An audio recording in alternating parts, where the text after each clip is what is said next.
Anza siku yako na Mungu, Baba yetu wa mbinguni anayefanya tofauti yote. Yeye ndiye hupanga mwelekeo wa siku yako, akijaza asubuhi yako na ahadi za uwepo wake usiobadilika na mwongozo wake wa milele.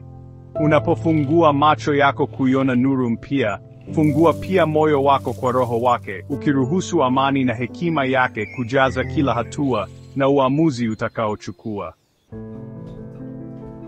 Je, umewahi kuamka ukihisi kama mzigo wa dunia uko mabegani mwako?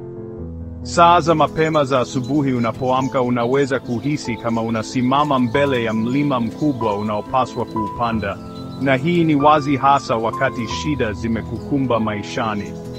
Leo, ningependa kushirikisha kwa nini kuanza siku yako na Mungu si tu muhimu na ya faida, bali ni jambo la lazima. Pia, mwisho wa video hii, nitafanya sala pamoja nawe katika jina kuu la Yesu. Zaburi 5:3 linasema, asubuhi, Bwana, utasikia sauti yangu. Asubuhi nitakuwekea dua yangu na kukutazamia. Tunakumbushwa hapa kuwa ni mzuri kuanza siku zetu kwa kumwelekea Mungu. Je, utaratibu wako wa asubuhi unaanza kwa haraka au na vurugu au bila kujua la kutazamia? Hebu sasa tubadilishe hali hiyo. Kuanzia siku na Mungu huimarisha roho yetu na kuunganisha mioyo yetu na kusudi la kimungu kwetu, kama kupiga ala kabla ya tamasha. Fikiria kuhusu Danieli katika tundu la simba, Danieli 6:10-11. Hata mbele ya tishio la kifo, Danieli hakuacha kusali mara 3 kwa siku. Nidhamu yake inatufundisha umuhimu wa kujitoa kwa Mungu mwanzoni wa siku. Kila asubuhi ni kama turubai tupu. Maombolezo 3:22-23 yasema, kwa rehema za Bwana hatuangamii, kwa kuwa rehema zake hazikomi, ni mpya kila asubuhi. Kuanzia siku kwa maombi ni kufungua mlango kwa hekima ya kimungu, kama Mithali 3:6 inavyosema, katika njia zako zote mkiri yeye, naye atayanyosha mapito yako. Tukimkabidhi Mungu siku yetu, tunapata amani ya Mungu, ipitayo akili zote, inayohifadhi mioyo yetu na nia zetu katika Kristo Yesu, kama ilivyoandikwa katika Wafilipi 4:7.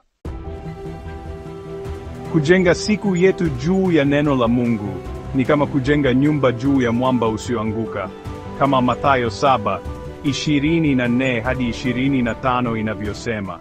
Mwamba huyo ni Yesu. Kuimba sifa pia, kama Waefeso 5:19 inapendekeza, huleta furaha na shukrani na hubadilisha mitazamo yetu vya vitu, kwa watu na maishani, kama ilivyoandikwa katika kwanza Wathesalonike 5:18. Kuwa na moyo wa shukrani hutoa uzito rohoni.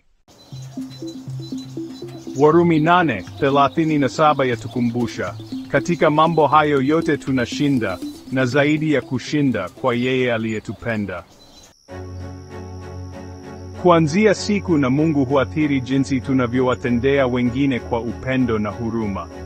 Petro kwanza, sura ya 3:8. Nuru ya asubuhi ni ishara ya rehema mpya za Mungu.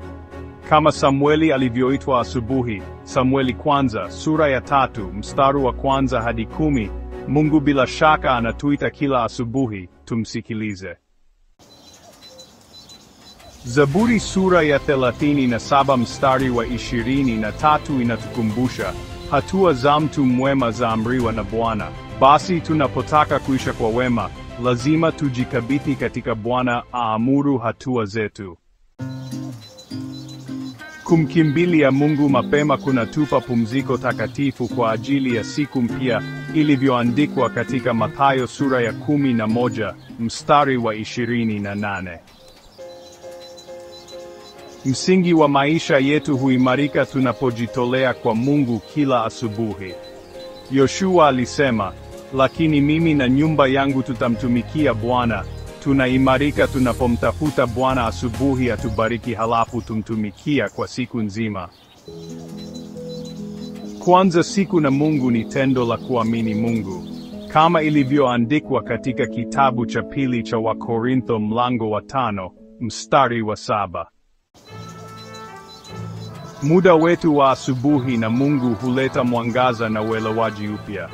Zaburi 119 mstari wa 130 inatukumbusha hili.